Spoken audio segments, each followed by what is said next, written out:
All right, what we're going to start this Algebra 2 session with is factoring trinomials. This is a very important part of this. We'll see this throughout just about every topic we do, whether that be quadratics, rationals, even logarithms from time to time. We've got to know how to factor trinomials, and we're going to start with the basis, and we're going to start with just the basic ones like the solving when a is equal to 1. Now, when we talk about a equal to 1 or a equal to a number other than 1, what we're talking about is the standard form of a quadratic equation, which is ax squared plus bx plus c, where c is the constant value. A is the value in front of the x squared, b is the value in front of the x. And this is what's known as standard form. So when I say the a value equal to 1, what I'm talking about is the value in front of x squared. First thing we're going to talk about is using the x chart. This is up to you whether you want to use these or not. I've given you a few to practice on these, and after today, if you like this method, you're welcome to use it. If not, you're welcome to abandon it, but I want everybody to give a good shot. What we're going to do is write the two numbers that multiply to the value at the top. In this case, that would be 32. And the values that add to the bottom, which is 18. Now, the way we can add to get 18, there's really infinite ways you can add to get the number 18, or in this case, negative 18. So instead of trying to find the numerous ways that we can add to get 18, we're going to just start with a 32 and look at the different ways we can get 32 with multiplication. Obviously, 1 times 32, 1 time anything is equal to itself. We have 2 times 16, and that's actually our answer right there, but we'll keep going with our factoring. We would have 4 times 8, and 5, 6, 7, and we're going from there. And then, of course, we're going back around the horn there because it would be 8, 4, but we're going to stop looking when we get to that point. So we're not going to rewrite these in a different form. So the numbers we decide to use are going to be the two values that both multiply to equal 32, which that would be these three, and they also add to equal 18, in this case, negative 18.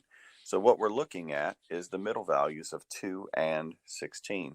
In this particular type of question, it doesn't matter where you put these values, but they both need to be negative. So we will have negative 16 and negative 2. Those are the two values that multiply to equal positive 32, and they add to equal negative 18. And always be very conscious of your signs here. You want to make sure that you are equaling a negative when you're supposed to equal a negative, positive when you're supposed to equal a positive. So now that we've done that, we can move on to our factoring. So we'll start with this one right here. And what we're going to try to do, the goal of this is to find the factors of 30 that can become negative 7. So again, you can use the X chart if you want. Like I said, I don't generally use the X chart, but if you're using the X chart, what you're going to have is the values that multiply to equal 30, add to equal negative 7. I personally prefer to just come over to the side and write my factors. 30 times 1, 15 times 2, and then we got 3 times 10, 5 times 6. Now, the values that can become 7 are 10 and 3. If you recognize that, you don't have to go through all the factors. That's just something that I prefer to do. Now, we'll talk about splitting this up when we get to the a values that are greater than 1. But for all intents and purposes, we know what this is going to factor. We are going to split the x's. It is x squared.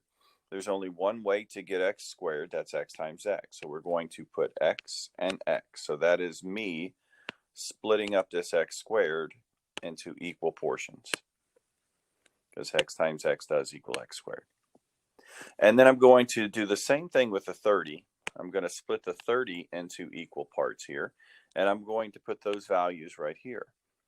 Now, as we see, there are actually 4 factors, or 4 multiples of 30.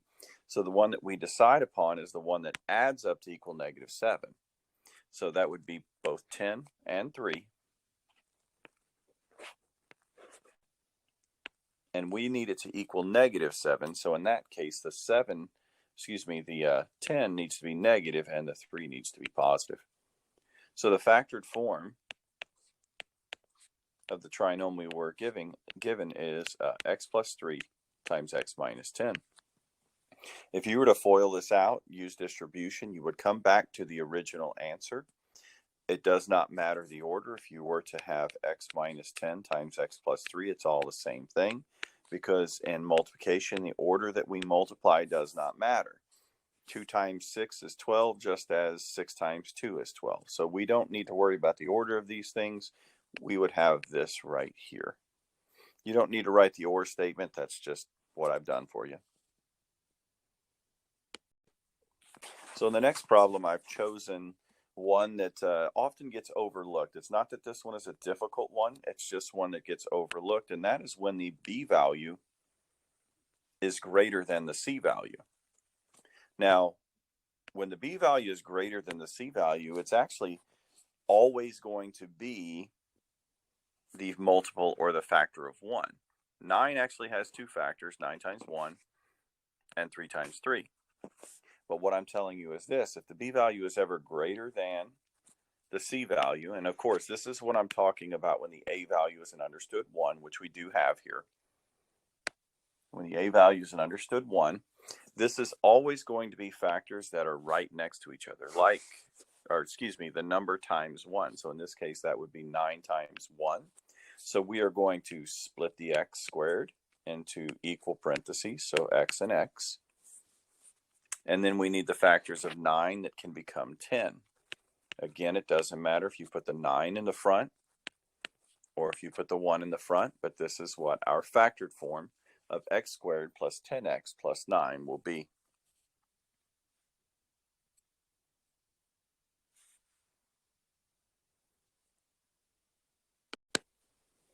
I chose this example because this is actually one of the trickier ones. And the reason for that is not that the math is any more difficult. It's just a lot of times we stop and we don't think through this question. Let me think through this one real quick. So I go in here and I say, well, the factors of 6 that can become 5. Well, the 6 factors of 6 that can become 5 are 3 and 2. So I go down here and I throw down my 3 and I throw down my 2. And I need it to multiply times a -6, or multiply together to give me a -6, and add to give me a -5. Well, if I give the negative sign to the 3, I would have to give the positive sign to the 2. Well, -3 times +2 does equal -6, but -3 plus 2 does not equal -5. Some of you may be thinking, well, then I must have given the negative sign to the wrong thing. Okay, well, we'll give the negative sign to the 2 as opposed to the 3. It's a lot of people's first instincts. So I'm going to give the negative sign to the 2 and the positive sign to the 3. Again, they multiply to equal -6, but now they only add together to give me +1. So again, that doesn't work. Well, does that mean that this one's not factorable? No, not at all. What we have here is we didn't go through the motions of factoring our numbers out. Remember, 6 is indeed 3 times 2, but there's another way to get 6, and that's 6 times 1. So in this particular case, we chose the wrong factors.